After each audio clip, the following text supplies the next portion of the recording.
All right, man. They got Dan Campbell. So they did a list, and it's like they ranked Dan Campbell as the third worst coach in the National Football League. And you always gonna get a little, you're always gonna get a little, nudge down when you come to Detroit. That's just what it is. That's why a lot of people don't want to come here. That's why a lot of these guys want to be overcompensated when they come to Detroit. Is because when you don't win, you don't get eyes on you. You lose commercial value. You lose endorsements. So that's when Dan Campbell did whatever it takes to get the job. That's one of the reasons that he got the job. So they saying Detroit, Dan Campbell ranked as third worst coach in NFL. Now I don't really watch everybody else, but I know in Charlotte down there in the Carolinas, uh, what's my man's name, Matt Rule down there.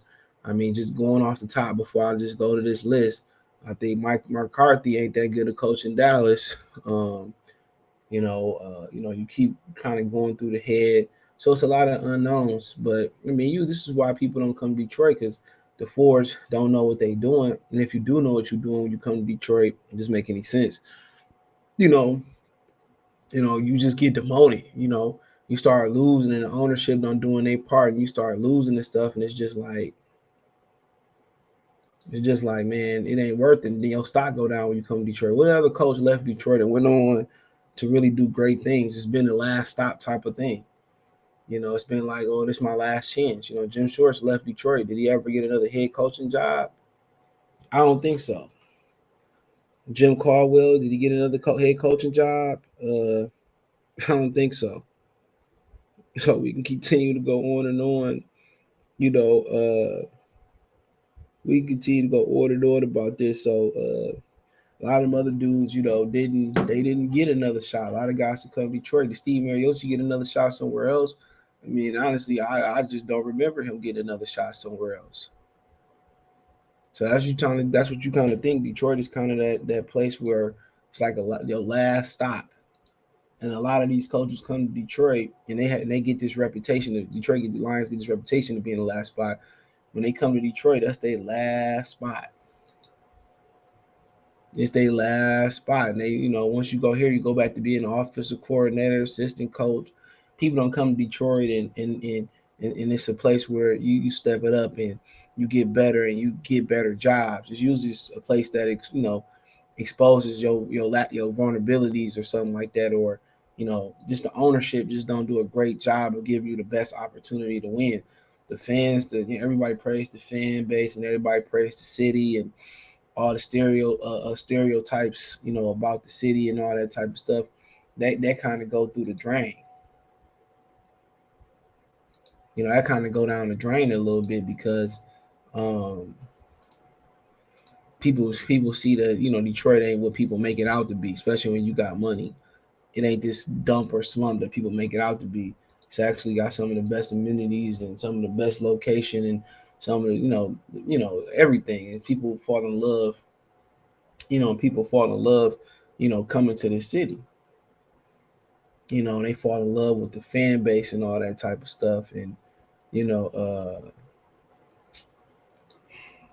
people fall in love with the fan base and all that type of stuff. Um, so I mean, like I said before,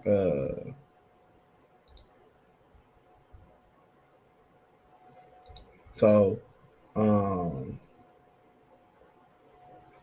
you know, people like it, but nonetheless, let's move on. It says Dan Campbell ranked as the third worst NFL coach.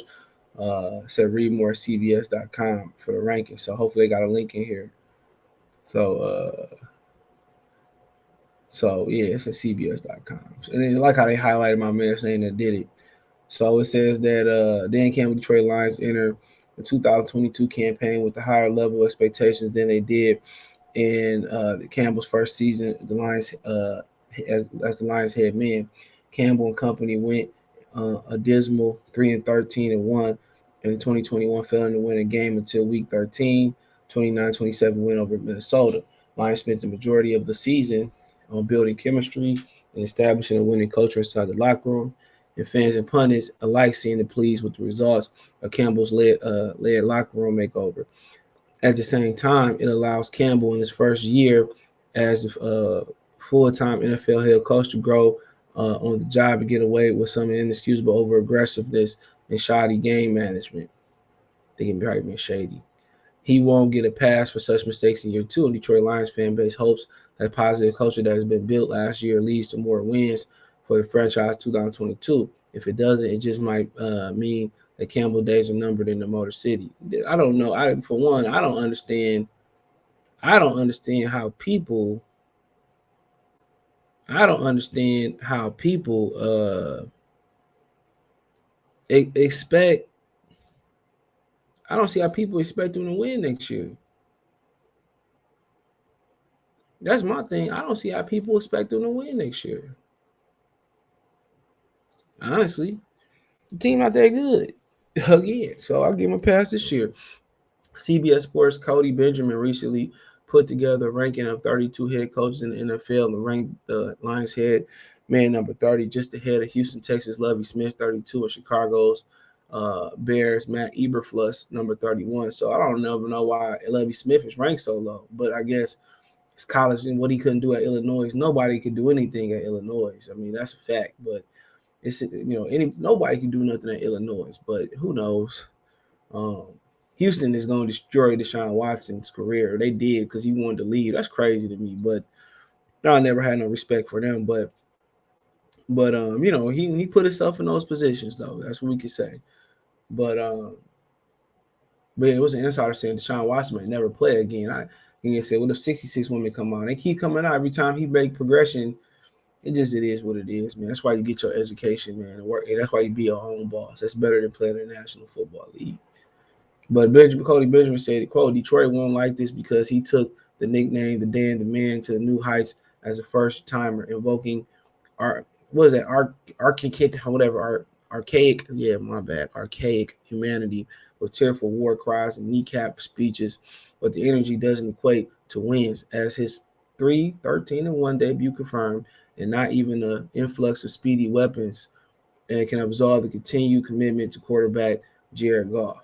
So I guess he making a connection to Jared Goff and him. So of course everybody knows Jared Goff is trash and Jared Goff is ass and Jared Goff is this and Jared Goff is that and this, that, and the third. But that is what it is. The real football fans know that Jared Goff is not gonna do nothing this year. They're not gonna win the games. They're probably gonna win at the most 6-7 games at the most, and that's being optimistic. They're just not a good football team. Not enough talent, you know what I'm saying? So especially from the quarterback position. But he said Campbell's done a very good job of changing the culture in Detroit. His quips have made him popular amongst the media. He's showing to be open and authentic. Now he have to live up to the standards he set inside the team walls. He's handled the mindset change. Uh, now can Campbell win games? In my opinion, bro, um, I don't need what people excited about. I didn't really care for the draft they did neither, and I'm not gonna be shy about that. I don't see a big change come. Only time big changes come in the NFL when you get all time great defensive play, but you still got to have great quarterback play. They don't have great quarterbacks, and Ben Johnson is gonna be the key to this. I'm trying to find the article. Ben Johnson is gonna be the key to this. If he can get the most out of Jared and Ben Johnson and Jared Goff, he get the most out of Jared Goff, then cool. Where he linked I don't know where he linked he didn't link the article in there. So let me see. Sorry, he didn't link the article. Let me see if I can pull it up. Let's see if we can pull it up. Let's see if I can pull it up. So yeah, I think I seen the top 10 of this list on the internet. So here we go. It's it's a wonder they ranked a black man as the worst head coach who went to the Super Bowl in the National Football League. One that lets you know everything you probably need to know about that lets you know everything you probably need to know about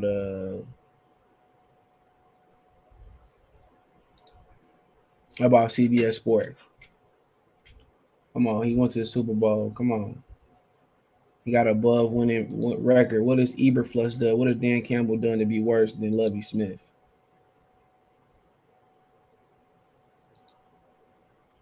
Come on, what has he done to be worse than Lovie Smith? I don't know.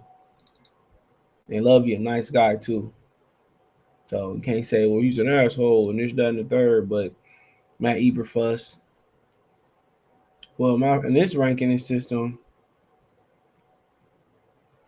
Eberflus, oh, there go Dan Campbell. Dan Campbell, Arthur Smith, Matt Rule, Rob Salah, which they all, up and coming coaches in bad organizations right now, or bad teams right now. Dennis Allen, how's Dennis Allen? Look, Dennis Allen's 8-20. Dennis Allen is by far the worst head coach. You can't really rap Eberflus because he never been a head coach. Dennis Allen was trash. Josh McDaniels trash as well too. Kevin O'Connell for the Vikings, he ain't did nothing yet. How can we say it? Nathaniel Hackett, he ain't did nothing as well. So whoever wrote this article is trash. Brian Dabble, he's done nothing as a head coach neither. Mike McDonald done nothing as the head coach neither. Ty Bowles, we'll see, but he's been a head coach before. Didn't have the greatest success. Ron Rivera, come on, Mike McCarthy, number 18 is a joke. Brandon Staley for the Chargers, he's a joke. I thought he was an offensive head coach. Honestly, I thought he was an offensive head coach, given how much points they was giving up this season. Defense didn't do nothing. Nick Sirianni, I don't know. He's one of the new guys. Zach Taylor, number 15. He's an idiot too, bro. Just watching his offensive call in the playoffs, he's an idiot. Cliff Kingsbury, way too high. He high up there because of cousin Kyler Murray is fantastic. Stefanowski, not enough. He got to deal with Baker Mayfield. He was injured last year. Frank Reich, great coach. Doug Peterson, he ain't did nothing in forever, so I don't even know how he ranked that high. Mike Vrabel is a great coach. Kyle Shanahan's a great coach, a little bit low. Pete Carroll, way too high, in my opinion. Matt LaFleur, trash, way too high because of Aaron Donald. Sean McDermott, great head coach so far. John Harbaugh, great head coach. Mike Tomlin, terrific, fantastic head coach. Bill Belichick, don't even need to speak, but we going off the here and now. Well, he got them to the playoffs, so I can't even say that. Sean McVay, great head coach, and Andy Reid, he ain't that good. He not better than Bill Belichick, Sean McVay, Mike. He not better than them. They won a Super Bowl because Patrick Mahomes is so freaking good. They won it in spite of Andy Reid, in my opinion, and that's my opinion on it. They won it in spite of Andy Reid, but they ranking coaches who ain't never coached before, and really, you can't even really, judge coaches in their first year. If we being real, you can't even judge coaches in their first year.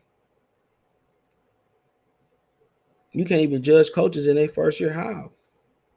They ain't done nothing yet. Or after their first year, they ain't done nothing yet. It take a while to change culture and to implement what you're trying to implement. Sometimes it takes 3 or 4 years to really get people to implement what you're trying to implement. So that's crazy to me, bro. Like I said before, they got these people who don't know nothing about football. Got these dudes that pro football focus, who don't know nothing about football, never pick them up, mess them up, never play flag football or nothing like that, making and raking the system. That's my thing before. Have no connection to the sport. A degree just because you know how to write stuff properly. And at the end of the day, anybody can write, they can read and write and all that stuff because you got an editor that's supposed to look over your mistakes and all that. Like I said before, man, I don't really be reading much into none of that bull crap wrote by little nerdy reporters and out of shape reporters who ain't never been in shape and never did nothing, couldn't jump over a penny. So that's my 2 cents about it, man. But I don't agree with this list, but his list. And how this Andy Reid, how's the best head coach, and he had the meltdown the second half of the AFC Championship game. Like I said before, you're gonna see how really. I mean, Andy Reid is creative, great offensive coach, but as a head coach, he makes a lot of issues. I seen him lose NFC Championship game at the NFC Championship game at the NFC Championship game. But let me know what you girls and guys think. Thumbs up the video, share the video, subscribe to the channel. The subscribe button is the bell icon button. Hit all notifications. Increase your chance to get notifications when we go live or drop a video. Check out Detroit Lions Talk playlist for more videos like this. Financially, you want to support the channel, Cash App, $ CJ Good 313, Venmo TJ Good 313, PayPal link in the description. Hit my link tree, find me on Twitch, Twitter, Instagram, Spotify, Anchor, Cash App, Venmo, PayPal. Spot all that, man. All inside the link tree. Appreciate the love, support. Let me know in the comment section. Peace.